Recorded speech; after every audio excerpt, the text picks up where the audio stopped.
welcome everyone for this very important day. As for the first time in our country, the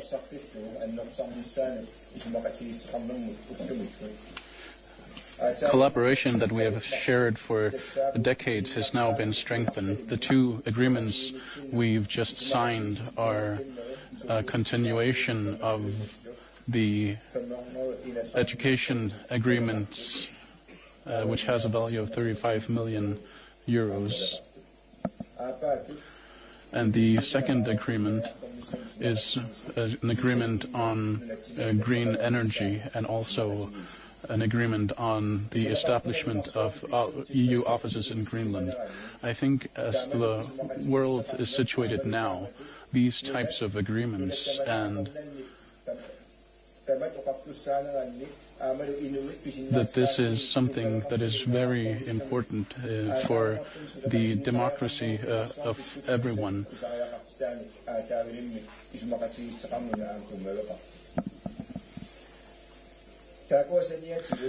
In addition to these agreements, there are other areas that need to be developed in terms of green energy, and also in terms of mineral resource development. There are also talks about development, and I think it's important that we work together on these things that can have major effects. Of course, these types of agreements have to be done with on a ground of common respect. We have our own wishes, and there are wishes for cooperation between Greenland and the European Union, and that is what is, and that is. Thank you very much, Prime Minister, for welcoming us here in Nuuk.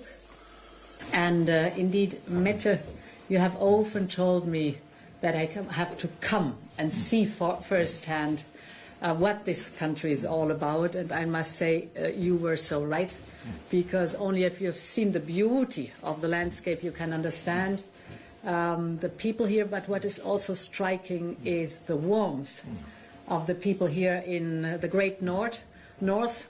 And I must say, from the very first moment, I felt like being at home. And I think it is because we are so like-minded, and because Greenland has always been part of the European family. And on this knowledge, we are building our partnership. It is in this spirit that I'm very happy to inaugurate Europe's office here in Nuuk. And this office is, of course, much more than bricks and mortar. It is the beginning of a new era of our partnership, with a very concrete presence of the European Union in Greenland and in the wider Arctic region. And, Prime Minister, this Europe House is your house too. The door is open, and with this office we can keep a constant dialogue, a constant contact between us, and thus deepen our relationship across the board. And there is a lot on our plate. You mentioned it. First of all, we are strengthening our cooperation on the green transition. We have just signed a cooperation agreement worth 22 million euros on green growth. And it has a focus on renewables. You told me that 70% of your national electricity supplies come from hydropower, and your potential is much higher than that. And we discussed that with the right investments, Greenland can not only go climate neutral, but even climate positive. And so you can turn into a clean energy hub, exporting clean energy, and thus develop strategic industries on this clean energy, mostly clean hydrogen, with the potential for exports. And that is the topic where we want to be your partner. We discussed the investment fund Global Gateway that might fund it, and we discussed that we should develop a very concrete roadmap with timelines and milestones to make sure that we deliver. The second big focus of our discussion was on critical raw materials, the materials we all need to power the clean energy transition. And indeed, we have a critical raw materials partnership in place since last November. The funding agreement we have signed will allow us now to go forward. And we have already identified good projects across the whole value chain. So not only mining, but also, and that's very important, high value added activities like the processing and the refining. This is the goal here in Greenland, because this attracts the new investment and it creates good jobs here in Greenland. For all of us, it's very important that these mining activities are carried out in a sustainable manner, in respect for nature and the environment. And here too, we agreed that we have to be very concrete with a roadmap, how to proceed. Time is of the essence. That brings me to the third topic. We've just signed an agreement of 71 million euros as cooperation for education and skills. Because whether we look in renewable energy or we look at mining, skills are needed. So it's the most precious investment we can do. It's the investment in people for the green growth. Finally, allow me a word on our shared region, the Arctic. Very impressively, you have shown us how climate change is affecting this vital space for humanity. The sea ice has almost halved over the last 40 years, and in this context, I really congratulate Greenland on taking major steps forward to fight climate change and in having taken the decision to join the Paris Agreement, to set your own emission reduction goals, and here Europe wants to team up with you to protect the Arctic. With the ice melting, a new reality is emerging. States like Russia and China are increasingly assertive in the region, and this is why like-minded democracies like Greenland and Europe must strengthen their political partnership. On this note, I really want to thank you for your very clear condemnation of Russia's aggression and the condemnation of its attack on a peaceful neighbor, Ukraine. I thank you for aligning with our sanctions. We both believe that the Arctic must remain a peaceful and safe space governed by multilateralism and by the respect for the international law. And this is also central to the Ilulissat Declaration that has been signed here in Greenland in 2008. So thank you again for hosting me. Thank you again for this great partnership, and it's wonderful to be here. Thank you. First of all, thank you, Muti, for inviting both of us, and thank you, Ursula, for accepting the invitation. And by visiting Greenland today, you really underline the importance of Greenland as a part of the European family. So first of all, thank you. And I think today marks a great day for the important and for the necessary and for the close relationship between Greenland and the European Union. Congratulations to both of you with the opening of the European Commission office here in Nuuk. It will probably be the office with the most beautiful view all over Europe and where you are seated. We all know that the European Union and Greenland have been close partners for 40 years now, and of course Denmark firmly supports all further steps in strengthening the relationship. Close friends and close allies in a more uncertain world. And I would also like to underline the importance of you as a country being so clear on the war in Ukraine. We see a more and more aggressive Russia, and therefore we need to build even stronger partnerships. And I think the Commission being present here today really shows that the European Union wants that. Both of you have already talked about the importance of working together on education and skills, the green agenda, fighting climate change. It is you in Greenland who sees the consequences of the climate change already now. And I think one of the most important areas for the rest of Europe now is a closer partnership with you on critical raw materials, because Greenland is the home of many minerals, and the rest of Europe needs what you have. So I think we all hope for a closer relationship on that as well. Of course, to the benefit of both our ambitions on fighting climate change and on the green agenda, and at the same time economic growth, sustainable economic growth in Greenland. So congratulations on your cooperation, and once again thank you, Mutti. Thank you. So we have some questions. We start with KNR. Yes, Americans, KNR, Greenland Broadcasting Company. I would like to ask the Commissioner, what are you talk about several important interests here in Greenland, but what are the most important interests for the EU in Greenland right now and in the forthcoming years? So overarching is our interest to join forces as democracies and like-minded partners, being one big European family. This is the big headline. But besides that, there are clearly partnership interests on both sides to have a win-win situation. For example, fight climate change and here develop the potential, the huge potential that Greenland has concerning renewable energy and critical raw materials. And the second element, investment in people. The skills, we have done a lot on schools already, but now we enlarge the focus on investing in vocational training, investing in university, investing in reskilling people for the new technologies to come to Greenland. Tom. Yeah, thank you very much. It's to the European Commission President. Greenland and the government of Greenland underlined before that it has its own wishes and that it's also open to business in this mining development that's going on right now. How do you see the possibilities that Chinese companies will do mining in Greenland, and do you think that's something that should happen?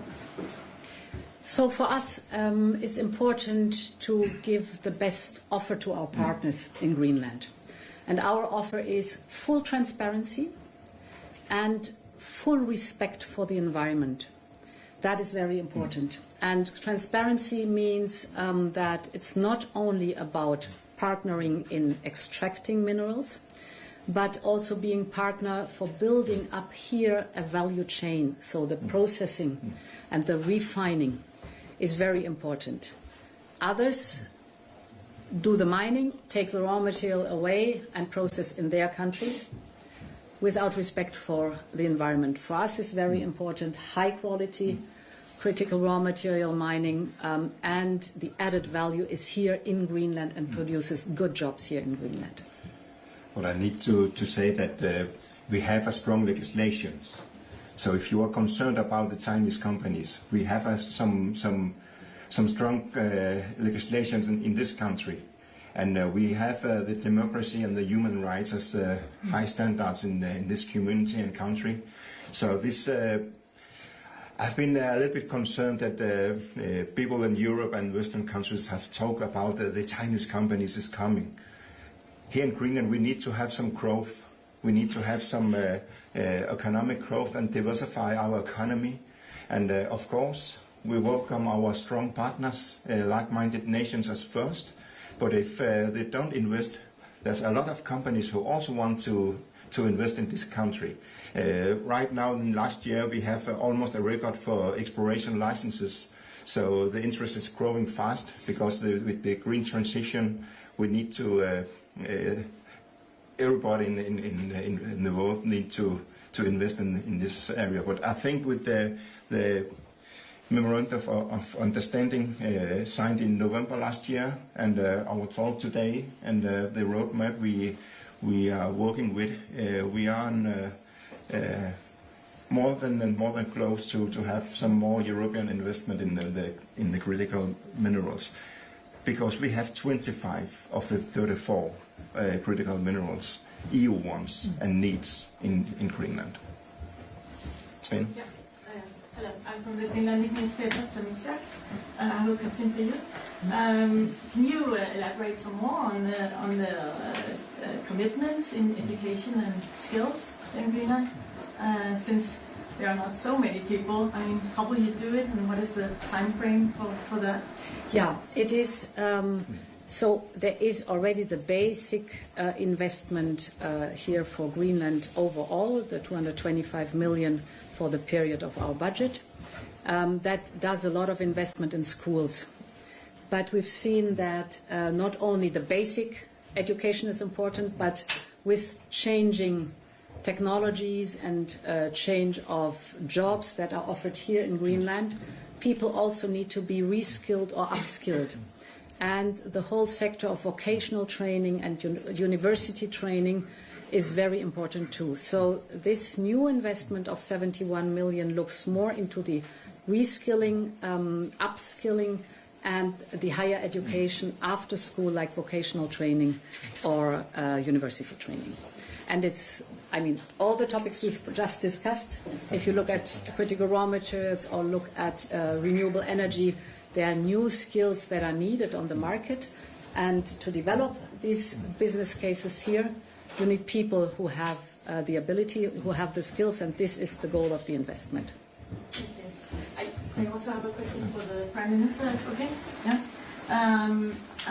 Will Naalakkersuisut be able to negotiate further agreements with the EU without Denmark being part of these negotiations? We have the Green Growth program we signed here just before the press conference, and the EU-Greenland partnership with education. One of the most important things, that because we need people if we want critical minerals and mining and for that and so on. So we have a strong partnership together. So I think you don't have to concern about that. EU and Greenland have some agreement also with Denmark, because we are like-minded nations, both countries. And if I may say so, Denmark is part of the European Union, so also one of our members who supports strongly the work the Commission is doing. But maybe I can add, there are no conflicts between Greenland and Denmark today. Of course, we have a lot of different discussions, but I think we have succeeded in building up a more respectful and a more equal cooperation in the last couple of years, and the result of that is that we trust each other. And we, as Muti just said, we are really like-minded countries. And in all these areas where Greenland wants to work closer with the European Union, it's all on areas where Denmark is active as well. And we are very supportive, because we share the same vision for Greenland, that of course Greenland needs more growth. It has to be sustainable. You are a front runner on the green transition. When we look at Greenland with a European perspective from Denmark and the European Union, Greenland have a lot to offer to the rest of Europe. And so it's also, I think, a new era where the rest of Europe are looking at Greenland thinking, well, if we don't want to be too dependent on countries with whom we not share the same values, then Greenland have a lot of the solutions that we need. So I think it is a beginning of a new era. It's very positive. Last question, Jensine.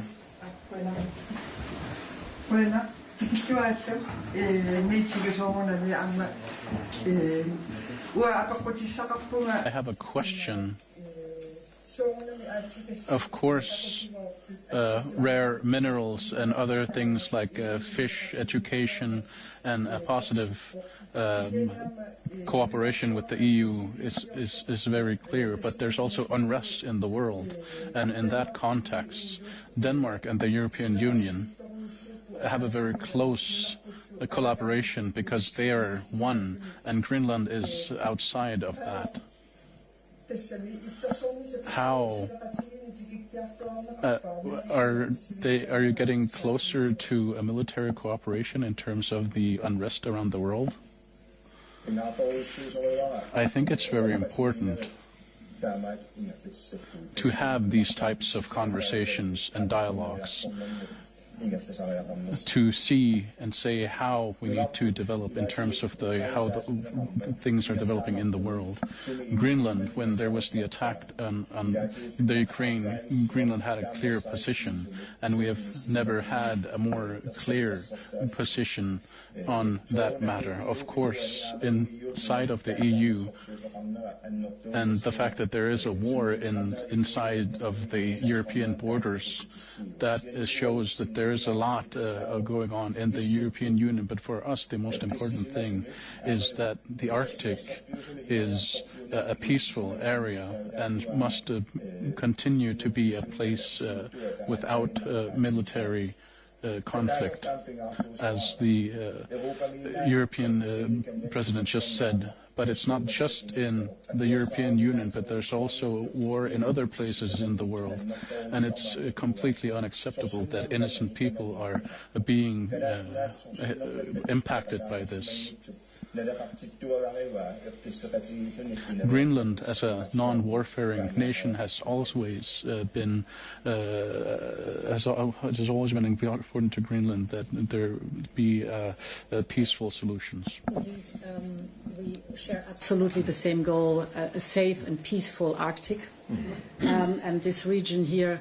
So whatever we can do to stabilize, and for example, the work we're doing together brings economic security. That's also a very important factor. Stability and growth is a good factor for making sure that a region stays peaceful and stable. If I can just add, as you know, Denmark has decided to spend much more money on defense and deterrence, and we are working on a 10 years framework on our military and defense, and we have a very close cooperation with Greenland and the Faroe Islands when it comes to investments that affects or have an influence on the Arctic region. And of course, a part of our military spending has an Arctic view and focus. We have a close cooperation on that. And on top of that, or in more general terms, we decided a couple of years ago to have a new structure within the Kingdom of Denmark, which means that twice a year we meet now with our ministers of foreign affairs on defense, justice, and of course the prime ministers as well, simply to discuss what's going on worldwide with a more aggressive Russia, what we see with cyber attacks, disinformation, and so on. So we have deepened our cooperation in general, and specifically when we are making new investments and spending much more money on defense and deterrence, we have a close cooperation on that as well. And that's it. Thank you very much. And the next one is to open the EU office. I'm excited to do that. Yes. Thanks a lot.